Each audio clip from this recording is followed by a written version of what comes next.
Lesson 3 त्रिभुज के गुण से आधारित प्रश्न को देखेंगे।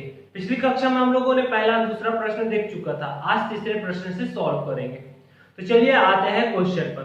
उससे पहले यदि आप लोगों को क्लास अच्छी लगी तो चैनल को सब्सक्राइब कीजिएगा और ज्यादा से ज्यादा फ्रेंड को शेयर कीजिएगा। तो पूरा डायग्राम पर आधारित है और हम लोगों ने नियम पढ़ा है कि त्रिभुज के तीनों कोणों का योग क्या होता है 180 अंश, पहला नियम। और तीन प्रकार का त्रिभुज, समद्विबाहु, समबाहु, विषम बाहु और एक समकोण कर्णभुजा। तो हम लोग को तो ये त्रिभुज पता है कि किसमें क्या होता है। तो चलिए आते हैं क्वेश्चन पे। पहला क्वेश्चन, नीचे दिए गए त्रिभुज XYZ में, ये त्रिभुज है XYZ में बराबर भुजाओं के नाम लिखिए। सबसे पहला चीज बोल रहा है इसमें बराबर भुजा का नाम लिखना है। हम लोगों ने एक नियम पढ़ा था, क्या नियम पढ़ा था? बराबर कोण की सम्मुख भुजाएं क्या होती है? बराबर होती है। तो ये दोनों कोण बराबर है तो इसकी सम्मुख भुजा कौन कौन सी? ये एक दूसरे के सम्मुख है तो ये दोनों आपस में क्या होगी? बराबर होगी। तो हल हम क्या नियम पढ़े हैं? बराबर कोण की सम्मुख भुजाएं बराबर होती है, सम्मुख भुजाएं बराबर होती है।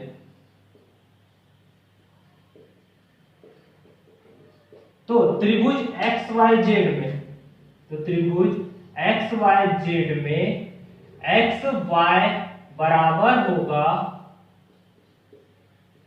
किसके? XY किसके बराबर होगा? XZ के। ये हो गया, हम लोग को ये पता चल गया कि XY बराबर है XZ। क्यों? बराबर कोण की सम्मुख भुजा आपस में बराबर। तो ये 40 है और ये 40 है तो इसकी सम्मुख भुजा भी क्या होंगे? आपस में बराबर। पहला चीज तो हल होगी, भुजा का नाम भी लीजिए। अब वो तीसरे कोण का मान ज्ञात कीजिए, इसका मान ज्ञात करना, ये हमें पता नहीं। तो हम जानते हैं त्रिभुज XYZ में त्रिभुज के तीनों कोणों का योग कितना होता है? 180 अंश। तो त्रिभुज का तीन कोण, कोण X धन कोण Y धन कोण Z बराबर 180 अंश। अब हमको कोण X का मान कितना पता है? 40 अंश रख दिए। कोण Y का मान नहीं पता, उसको उसी रहने दिए। कोण Z का मान 40 बराबर 180। आगे हल के 40 और 40 कितना हो गया? 80 धन कोण Y बराबर 180। अब 80 का इस तरफ क्या किए? पक्षांतर करने पर पक्षांतर करेंगे तो ये क्या हो जाएगा? कोण y बराबर 180 माइनस 80। तो कोण y बराबर कितना हो जाएगा? 180 में से 80 जाएगा तो 100 अंश। तो ये हमारा क्या हो गया?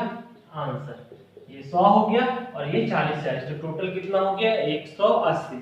ठीक है, हमको दो चीज पर विशेष ध्यान देना है, एक नियम पर, दूसरा कोण पर। जब भुजा बराबर होगा तो कोण बराबर होंगे, यदि कोण बराबर है तो भुजा आपस में क्या होंगे? बराबर होंगे। तो चलिए इसे लिख लीजिए, फिर नेक्स्ट क्वेश्चन पे चलते हैं। चलिए नेक्स्ट क्वेश्चन, चौथे नंबर का प्रश्न आप लोग बनाएंगे, ये आप लोग के लिए होमवर्क है। मैं 5 का बता रहा हूं, फिर आप लोग एक दो प्रश्न और बना के देखेंगे, अपना प्रैक्टिस करेंगे।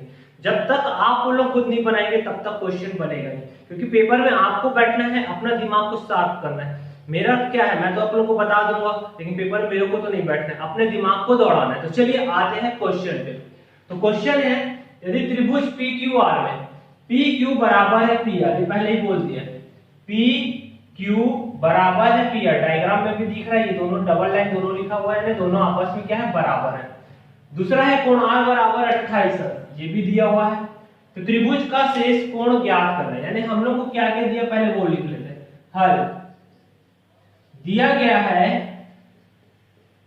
क्या दिया है? पहला चीज PQ बराबर PR। अब PQ बराबर है PR के, तो जब ये 28 अंश है तो ये भी कितना होगा? 28 अंश। PQ बराबर PR, तो Q भी कितना हो गया? 28 अंश। तो हमें दो चीज पता चल गया, Q पता चल गया 28 अंश और R पता चल गया है 28 अंश, ये दिया हुआ है। अब शेष त्रिभुज का निकालना है, तो त्रिभुज PQR में हम जानते हैं त्रिभुज के तीनों कोण का योग कितना होता है? 180 अंश बराबर 180। तो P का मान कितना है? नहीं पता, उसको उसी रहने दिए। Q का मान पता है 28 प्लस आर का मान पता है कितना 28 बराबर 180। तो कोण P बराबर 28 और 28 कितना हो गया 56 अंश बराबर 180। 56 को उस तरफ पक्षांतर कर दिए तो कितना हो जाएगा कोण P बराबर 180 माइनस 56। तो कोण P बराबर कितना आएगा 180 में 56 घटा दिए 10 में से 6 गया 4, ये हो गया 7, 7 में से 5 गया 2, ये हो गया 124 अंश। ये हो गया P का मान, ये आंसर त्रिभुज के तीसरे शेष कोण का मान 124 अंश। ठीक है, ये P का मान है और Q तो हमें पहले ही पता चल चुका है कितना है 28 अंश। ये भी एक आंसर हो गया। आज हम लोगों ने 2 क्वेश्चन देखा त्रिभुज के कोण का। चौथा नंबर का प्रश्न आपको बनाना है, छठवें नंबर का क्वेश्चन भी आप लोगों को बनाना है। एक बार आप प्रैक्टिस करके देखिए, उसमें क्योंकि सॉल्यूशन नहीं है चौथे नंबर में, उसमें बस बताना है कि कौन बड़ा है और कितने अंश का कोण है, यही बस बताना है। तो चलिए मिलते हैं नेक्स्ट क्लास में आगे के क्वेश्चन को लेके। Okay, thank you, bye.